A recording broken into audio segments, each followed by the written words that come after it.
Hello' guys, কি খবৰ? আৰু বহুত দিন মানে মই মিনি ব্লগ দিয়া নাছিলোঁ। আৰু আজি আছোঁ মৃত্যুঞ্জয় মন্দিৰ নগাঁও। আৰু মই এতিয়া আছোঁ বৰ্তমান বাইহাটা চাৰিআলিত। আৰু বাইহাটা চাৰিআলিত বনোৱা আছে এখন অভাৰ ব্ৰিজ, আৰু হাইৱে ৰাস্তাবোৰ ভাঙি দিয়া হৈছে। আৰু এনেকৈ দহজন মানে লগে দেখিলোঁ আমাৰ গাড়ীখন আহি পালে। আৰু এনেকৈ বহি দিলোঁ গাড়ীত আৰু আহি পালোঁ গুৱাহাটী। আৰু ইফালে লাগি গ'ল গুৱাহাটীত ট্ৰাফিক জাম, মানে ভয়ংকৰ ট্ৰাফিক জাম।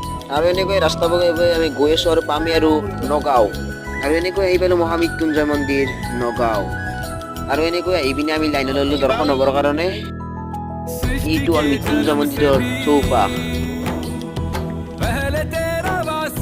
আৰু এনেকৈ আমি দৰ্শন হৈ ওলাই আহিলোঁ। এইটোৱে হ'ল মহামৃত্যুঞ্জয় মন্দিৰ নগাঁও।